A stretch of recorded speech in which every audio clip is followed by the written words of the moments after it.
Hello everyone, स्वागत है आपका आपके अपने यूट्यूब चैनल फॉर्म्स नॉलेज पर। राजस्थान में टीचर की वैकेंसी जिसका सभी को इंतजार था वो फाइनली आ चुकी है। इसके फॉर्म 7 नवंबर से भरना स्टार्ट हो चुके हैं जो कि 6 दिसंबर तक चलने वाले हैं।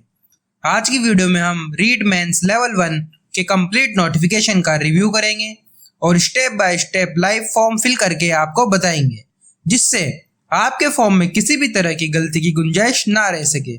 अगर आपको रीड लेवल 2 का फॉर्म भरना है तो उसका लिंक भी डिस्क्रिप्शन में दिया हुआ है, आप उस लिंक पर क्लिक करके अपना फॉर्म फिल कर सकते हैं। तो सबसे पहले रीड लेवल 1 के नोटिफिकेशन को देख लेते हैं। राजस्थान कर्मचारी चयन बोर्ड द्वारा रीड लेवल 1 की भर्ती निकाली गई है, जिसमें लेवल प्रथम में कक्षा 1 से 5 तक टीचर बनने के लिए फॉर्म फिल किए जाते हैं। अगर हम पोस्ट की बात करें तो संस्कृत शिक्षा विभाग में हमें संस्कृत डिपार्टमेंट में 187 पद देखने को मिलते हैं और जनरल डिपार्टमेंट में हमें यहाँ पे 449 पद देखने को मिलते हैं। और प्रारंभिक शिक्षा विभाग में, सामान्य विभाग में हमें गैर अनुसूचित क्षेत्र के 4500, इस तरह से कुल हमें लेवल 1 के लिए 5000 पद देखने को मिलते हैं। अगर आप यहाँ पे संस्कृत शिक्षा विभाग और सामान्य विभाग में आवेदन करना चाहते हैं तो आपको एक ही आवेदन करना होगा, और अगर आप संस्कृत शिक्षा विभाग के इस डिपार्टमेंट में आवेदन करना चाहते हैं तो यहाँ पे आपको अलग से आवेदन करना होगा। अगर हम रिजर्वेशन की बात करें तो आपको जनरल कैटेगरी में नॉन टीएसपी में न्यूनतम परीक्षा में 60% अंक लाने होंगे और टीएसपी को भी 60% अंक लाने होंगे। अगर एसटी की बात करें तो एसटी में 55%, नॉन टीएसपी में और टीएसपी में 36% अंक आपको यहाँ पे प्राप्त करने होंगे।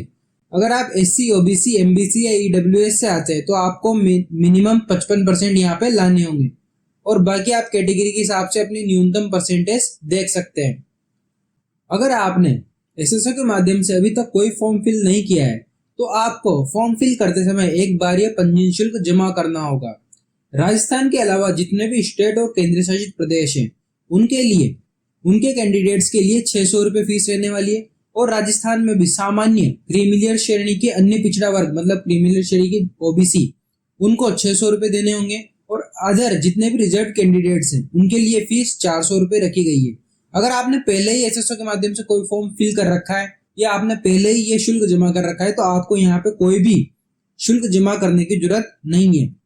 अगर हम पात्रता और शैक्षणिक योग्यता की बात करें तो आपको 12th में मिनिमम 50% होनी चाहिए, और उसके साथ ही आपका 2 वर्ष का डिप्लोमा होना चाहिए एलिमेंट्री एजुकेशन में, जिसको आप बीएसटीसी के नाम से जानते हैं। अगर आपकी ग्रेजुएशन है 50% मार्क्स के साथ, और अगर आपने 4 ईयर का bachelor of elementary education BElEd कर रखा है तो भी आप इसके लिए पात्र हैं। और अगर आपने ग्रेजुएशन कर रखा है और 2 ईयर का डिप्लोमा कोर्स कर रखा है कोई सा भी, तो आप इसके लिए पात्र हैं। बीएड इसके लिए पात्र नहीं है क्योंकि ये डिग्री कोर्स में आती है, ध्यान रखिएगा, यहाँ पे डिप्लोमा कोर्स वाले ही पात्र होते हैं। और इसके साथ ही रीट लेवल 1 में आपको उत्तीर्ण होना आवश्यक है, जो परीक्षा 2022 और 2025 में आयोजित की गई थी। आवेदन शुल्क जमा कराने और ऑनलाइन आवेदन पत्र भरने की अवधि 7 नवंबर से 6 दिसंबर तक रहने वाली है। परीक्षा का आयोजन 17 जनवरी से 21 जनवरी के बीच में किया जाएगा। इसके प्रवेश पत्र जब जारी होंगे तो हमारे चैनल के माध्यम से आपको सूचित कर दिया जाएगा, इसलिए आपको हमारे चैनल को सब्सक्राइब करना बहुत ज्यादा जरूरी है। अगर आप गवर्नमेंट सर्विस में हैं तो आपको अपने डिपार्टमेंट से एनओसी मतलब नॉन ऑब्जेक्शन सर्टिफिकेट वेरिफिकेशन के टाइम पे, जब आपके डॉक्यूमेंट वेरिफिकेशन होंगे तो उस टाइम पे आपको प्रस्तुत करना जरूरी है। आपको अपने फोटोग्राफ और सिग्नेचर अपलोड करते समय इन बातों का ध्यान रखना होगा। आपको यहाँ पे लाइव फोटो कैप्चर करनी होगी, जिसमें आपको 5 सेकंड का टाइम मिलेगा। अगर आप चश्मा लगाते हैं तो आपको चश्मा लगाकर ही फोटो खींचनी है, बस चश्मे पे आप किसी भी तरह की रोशनी या चमक नहीं होनी चाहिए। आपका फोटो जो है ब्लर नहीं होना चाहिए, और आपका बैकग्राउंड आपका डार्क नहीं होना चाहिए, लाइट बैकग्राउंड में आपको फोटो खींचनी है। उसके अलावा हस्ताक्षर अपलोड करने के लिए आपको जो 7 सेंटीमीटर चौड़ाई और 2 सेंटीमीटर ऊंचाई में आयताकार बॉक्स में आपको साइन करने हैं, और उसके अलावा आपका जो साइज है वो 20 KB से 50 KB के बीच में होना चाहिए। यहाँ पे लिखा हुआ है मोबाइल फोन का उपयोग कर लिया गया हस्ताक्षर का फोटोग्राफ स्वीकार नहीं किया जाएगा, तो इसलिए आपको जो सिग्नेचर लेना है वो एकदम क्लियर लेना है, और जैसे प्रिंटर से स्कैन किया हुआ होता है उस तरह से आपको यहाँ पे फोटोग्राफ सिग्नेचर का लेना है। अब आपको फॉर्म किस तरह फिल करना है, उसके लिए सबसे पहले आपको अपने मोबाइल या लैपटॉप के ब्राउजर पे आ जाना है। उसके बाद आपको यहाँ पे लिखना है एसएसओ। जैसे आप एसएसओ लिख के सर्च करते हैं, आपके सामने कुछ इस तरह का पोर्टल खुलता है। यहाँ पे आप इस वाले लिंक पे क्लिक कीजिए तो आप डायरेक्ट यहाँ पे एसएसओ के ऑफिशियल वेबसाइट पे पहुंच जाएंगे। अगर आपने अभी तक अपना रजिस्ट्रेशन एसएसओ की वेबसाइट पे नहीं किया है तो सबसे पहले आपको अपना रजिस्ट्रेशन करना होगा, जो कि आप जन आधार के माध्यम से या गूगल के माध्यम से कर सकते हैं। ये रजिस्ट्रेशन कैसे करना है, इसके लिए हमने अपने चैनल पर एक सेपरेट वीडियो पहले से ही डाल रखी है, उसका लिंक भी आपको डिस्क्रिप्शन में मिल जाएगा। वो वीडियो देख के आप अपनी एसएसओ आईडी बना सकते हैं। अगर आपकी एसएसओ आईडी पहले से बनी हुई है तो आपको लॉगिन करना होगा। यहाँ पे आप अपना यूजर नेम और पासवर्ड डाल के लॉगिन करेंगे। लॉगिन पे क्लिक करते हैं, आपके सामने कुछ इस तरह का इंटरफेस खुल जाएगा। यहाँ पे आपको रिक्रूटमेंट पोर्टल पे क्लिक करना है। अगर आपको यहाँ पे नहीं मिलता है तो क्विक सर्च में आपको रिक्रूटमेंट पोर्टल लिख के सर्च कर देना है, आपको मिल जाएगा।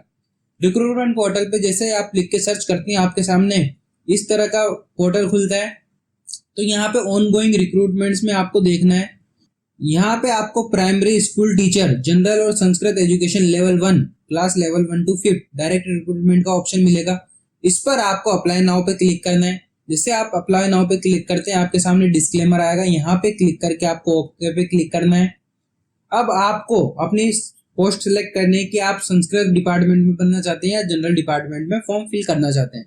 तो यहाँ पे मैं जनरल डिपार्टमेंट सिलेक्ट करता हूँ। उसके बाद आपको ओटीआर डाटा रिव्यू करने का ऑप्शन आएगा। अगर आपके इसमें कुछ भी चेंज है तो आप अपडेट कर लेंगे, अदरवाइज प्रोसीड पे क्लिक करेंगे। उसके बाद आपने रीट एग्जाम किस ईयर में पास किया था, 2022 में किया था, 2025 में किया था, आपको यहाँ पे सिलेक्ट करने का ऑप्शन आ जाएगा, वो आप सेलेक्ट कर लेंगे। उसके बाद आपके एग्जाम के रोल नंबर आप यहाँ पे फिल कर देंगे। यहाँ पे आपके कितने मार्क्स आए थे वो आप यहाँ पे फिल कर देंगे। उसके बाद आपका नाम यहाँ पे शो होगा, जेंडर यहाँ पे शो होगा, फादर्स नेम यहाँ पे ऑलरेडी लिखा आ जाएगा क्योंकि आपने ओटीआर ईकेवाईसी कर रखी है। उसके बाद आपको यहाँ मदर नेम लिखना है, डेट ऑफ बर्थ आपकी सिलेक्ट आएगी। इसके बाद आपको यहाँ पे अपनी कैटेगरी सिलेक्ट कर लेनी है। अगर ऑलरेडी सिलेक्ट आती है तो आपको छोड़ देना है। उसके बाद आपको यहाँ पे स्पेशली एबल्ड कैटेगरी में सिलेक्ट कर लेना है। यहाँ पे अगर आप स्पेशली एबल्ड कैटेगरी में नहीं आते तो नॉट एप्लीकेबल सेलेक्ट कर लेना है। उसके बाद आपको यहाँ पे अपना रिलीजन सेलेक्ट कर लेना है, बुद्धिस्ट, क्रिश्चियन, हिंदू, जैन, मुस्लिम जो भी है। उसके बाद आपकी वैवाहिक स्थिति आपको यहाँ पे सेलेक्ट कर लेनी है। अगर आप मैरिड है तो यहाँ पे जीवन साथी का नाम भी आपको लिखना है। उसके बाद आपको यहाँ पे जीवित बच्चों की संख्या, ये क्या है, स्टार लगा हुआ है तो आपको यहाँ पे फिल करनी जरूरी है, तो आप यहाँ पे 00 फिल कर दीजिए अगर आप अनमेरिड है तो। उसके बाद आपको मोबाइल नंबर यहाँ पे शो हो जाएंगे, आपको ईमेल आईडी यहाँ शो हो जाएगी और आधार नंबर यहाँ पे शो हो जाएंगे। उसके बाद आपको अप्लाइंग फॉर्म में यहाँ पे आपका टीएसपी एरिया से बिलोंग करते हैं, अगर करते हैं तो यस, अदरवाइज यहाँ पे नो पे क्लिक करना है। उसके बाद आपको यहाँ पे अपना एड्रेस फिल कर देना है। यहाँ पे अपना एड्रेस फर्स्ट लाइन में यहाँ पे स्टेट, डिस्ट्रिक्ट, विलेज और पिन कोड आपको यहाँ पे लिख देना है। उसके बाद आपको नेक्स्ट पे क्लिक करना है। जैसे हम नेक्स्ट पे क्लिक करते हैं, आपको यहाँ पे अपनी नेशनलिटी चूज करनी है, स्टेट चूज करना है, डिस्ट्रिक्ट चूज करनी है। क्या आप अदर कंट्री से यहाँ पे इंडिया में आए हैं, अगर आए हैं तो यस, अदरवाइज नो पे क्लिक करना है। तो ये वाला ऑप्शन अपने आप डिसेबल हो जाएगा अगर आप नो पे क्लिक करेंगे तो। उसके बाद क्या आप भूतपूर्व सैनिक अगर हैं तो यस, अदरवाइज नो पे क्लिक करना है। यहाँ पे क्या आप उत्कृष्ट खिलाड़ी हैं, अगर आपने नेशनल या इंटरनेशनल में पार्ट लिया है तब आप यस करेंगे, अदरवाइज यहाँ पे नो पे क्लिक करेंगे।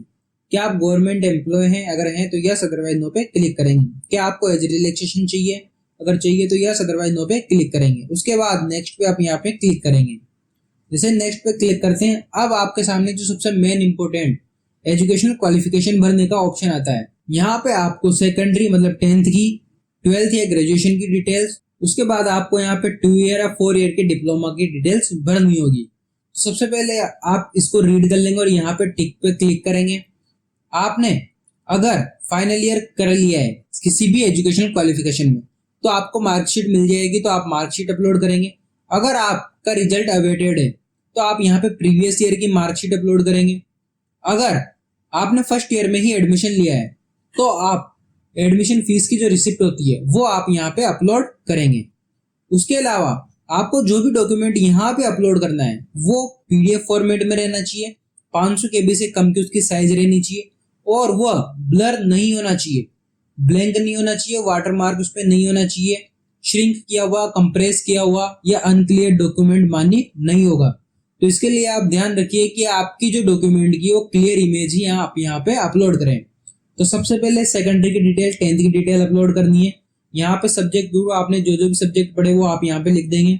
एजुकेशनल टाइप, उसमें आप डिस्टेंस हैं या रेगुलर से है या आपको यहाँ पे लिखना है। डिस्टेंस मतलब आपने अगर ओपन स्कूल से किया है तो आपको यहाँ पे सिलेक्ट कर लेना है, और अगर आप रेगुलर से आपने किया है तो आप यहाँ पे रेगुलर सेलेक्ट कर लेंगे।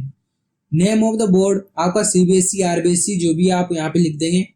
रोल नंबर आप यहाँ पे लिख देंगे। रिजल्ट में आपको सीजीपीए परसेंटेज जो भी आप यहाँ पे सिलेक्ट कर लेंगे, और ईयर ऑफ पासिंग यहाँ से सिलेक्ट कर लेंगे, और आपकी जो परसेंटेज है जो भी ग्रेड बनी है आप यहाँ पे लिख देंगे। उसके बाद आपका जो रिलेटेड सर्टिफिकेट है आपका 10th की मार्कशीट, वो आप यहाँ पे चूज फाइल पे क्लिक करके और अपलोड कर देंगे। उसके बाद सेकंड वाले ऑप्शन में दो ऑप्शन आते हैं, एक तो 12th की डिटेल्स और एक ग्रेजुएशन की डिटेल। अगर आपने सिर्फ 12th किया है तो आप 12th की डिटेल्स भरेंगे, अगर आपने ग्रेजुएशन भी कर लिया है तो आप ओनली ग्रेजुएशन की डिटेल यहाँ पे फिल करेंगे। सेम उसी तरह से subject group, education type, board, university, roll number आप फिल करके और यहाँ पे 12th या ग्रेजुएशन की जो मार्कशीट है वो अपलोड कर देंगे। उसके बाद थर्ड में आपको यहाँ पे 2 ईयर का डिप्लोमा या 4 ईयर का बीएलएड कोर्स का ऑप्शन मिलता है। जो भी आपने किया है वो आप यहाँ पे लिख देंगे। उसके बाद आप सब्जेक्ट ग्रुप यहाँ से लिख देंगे, आप रेगुलर या डिस्टेंस से वो आप यहाँ पे लिख देंगे। बोर्ड और यूनिवर्सिटी का नाम लिख देंगे, रोल नंबर लिख देंगे। अगर आपका रिजल्ट अवेटेड है तो आप यहाँ पे सीजीपीए, ग्रेड, परसेंटेज और रिजल्ट अवेटेड भी चूज कर सकते हैं। उसके बाद आप ईयर ऑफ पासिंग यहाँ सेलेक्ट कर लेंगे, आपके परसेंटेज और ग्रेड। अगर रिजल्ट अवेटेड है तो ये ऑप्शन आपके सामने नहीं आएगा। अगर आपने परसेंटेज चूज की तो आप परसेंटेज यहाँ पे लिख देंगे, और अपनी जो भी मार्कशीट है या सर्टिफिकेट है वो यहाँ पे आप अपलोड कर देंगे। तो इस तरह से आपकी एजुकेशन क्वालिफिकेशन कंप्लीट यहाँ पे फिल हो जाएगी। उसके बाद में आपको अपने डिपार्टमेंट की प्रेफरेंस यहाँ पे देनी होगी। क्या आप एलिमेंट्री एजुकेशन में फर्स्ट प्रेफरेंस देना चाहते हैं या संस्कृत एजुकेशन को फर्स्ट प्रेफरेंस देना चाहते हैं। तो उस तरह से आप जिसको भी फर्स्ट प्रेफरेंस देना चाहते हैं उसके आगे फर्स्ट और दूसरे के आगे सेकंड लिख देंगे, और यहाँ पे नेक्स्ट पे क्लिक कर देंगे। नेक्स्ट अब आपको यहाँ पे फोटो अपलोड करने का ऑप्शन आता है। तो सबसे पहले आपको अपनी जो फोटो है वो लाइव कैप्चर करनी होगी। इसके लिए आपको टेक फोटो के ऑप्शन पे क्लिक करना होगा, और उससे पहले आपको इंस्ट्रक्शन पढ़ लेने होंगे कि आपको 1-2 बार पलक झपकानी है अपनी, उसके बाद फोटो अपने आप कैप्चर हो जाएगा। आप चश्मा लगाते हो तो चश्मे के साथ ही आपको फोटो खींचना है, बट जो बैकग्राउंड है आपका डार्क नहीं होना चाहिए और आपका फोटो जो है ब्लर नहीं होना चाहिए। तो आपका जब तक फोटो क्लियर नहीं है आप बार बार खींच सकते हैं, उसमें कोई दिक्कत नहीं है। आपको इस टिक बॉक्स को क्लिक करना है और टेक फोटो पे क्लिक करना है। आपका यहाँ पे फोटो खींच जाएगा। आपका जैसे फोटो खींचेगा वो आपको यहाँ पे शो हो जाएगा। और उसके बाद आपको यहाँ पे 20 से 50 KB में अपने सिग्नेचर भी अपलोड कर देने हैं। आपको यहाँ पे विजिबल बॉडी मार्क यहाँ पे लिख देना है, और उसके बाद नेक्स्ट पे क्लिक कर देना है। जैसे आप नेक्स्ट पे क्लिक करते हैं अब आपके सामने यहाँ पे प्रेफरेंसेस भरने का ऑप्शन आता है। ये एग्जाम की प्रेफरेंसेस नहीं है, ये एग्जाम होने के बाद जब आपकी ज्वाइनिंग होती है तो किस जिले में आप प्रेफरेंस से ज्वाइनिंग लेना चाहते हैं उसके लिए ये आपको फिल करवाया जाता है। तो यहाँ पे सिलेक्ट के ऑप्शन पे जैसे क्लिक करते हैं आपके सामने सभी जिलों का ऑप्शन आ जाता है। आप जिस भी जिले में पोस्टिंग लेना चाहते हैं वो जिला आप यहाँ पे सबसे पहले सेलेक्ट करेंगे। उसके बाद रिलेटिव आप जो आपका पास का है उसको यहाँ पे लिखेंगे, जो और थर्ड प्रेफरेंस में देना चाहते हैं उसको यहाँ पे फिल कर लेंगे। इस तरह से आपको यहाँ पे टोटल मिनिमम भी 41 और मैक्सिमम भी 41, मतलब आपको सारे प्रेफरेंसेस यहाँ पे चूज करने होंगे। 1 बाय 1 आप 10-12 प्रेफरेंस चूज करके और नीचे सीरियल से सारे प्रेफरेंसेस चूज कर देंगे, जैसे कि इस तरह से किए हुए हैं। सारे प्रेफरेंस चूज करने के बाद आपको यहाँ पे नेक्स्ट के ऑप्शन पे क्लिक करना है। जैसे आप नेक्स्ट के ऑप्शन पे क्लिक करते हैं आपके सामने अपने फॉर्म का प्रीव्यू आपको यहाँ पे दिख जाता है। तो आप सब कुछ अपनी कंप्लीट डिटेल चेक कर लेंगे जो भी आपने फिल की है। अगर आपको कोई डिटेल गलत लगती है तो आप यहाँ पे अपडेट के ऑप्शन पे क्लिक करके उसको अपडेट कर सकते हैं। अगर आपको सब कुछ सही लग रहा है तो आप यहाँ पे फाइनल सबमिट पे क्लिक करेंगे। जैसे आप फाइनल सबमिट पे क्लिक करेंगे आपका फॉर्म कंप्लीटली सबमिट हो जाता है, और आपके सामने आपको अपने एप्लीकेशन नंबर देखने को मिलते हैं, जिसको आप एसएसओ के पोर्टल पे माई रिक्रूटमेंट सेक्शन में जाके और आप देख सकते हैं। अगर आपको इस फॉर्म को फिल करने से रिलेटेड कोई भी डाउट है या आपकी कोई भी क्वेरी है तो आप कमेंट सेक्शन में कमेंट करके पूछ सकते हैं। और अगर आपको ये वीडियो अच्छी लगी है तो वीडियो को लाइक कर दीजिए, और इस फॉर्म से रिलेटेड आपको एडमिट कार्ड, रिजल्ट, परीक्षा की तारीख, सिटी इंटीमेशन स्लिप, जितने भी इंफॉर्मेशन है वो आपको इसी चैनल पे मिलने वाली है। तो आप अपडेटेड रहने के लिए इस चैनल को सब्सक्राइब कर लीजिए। Thank you.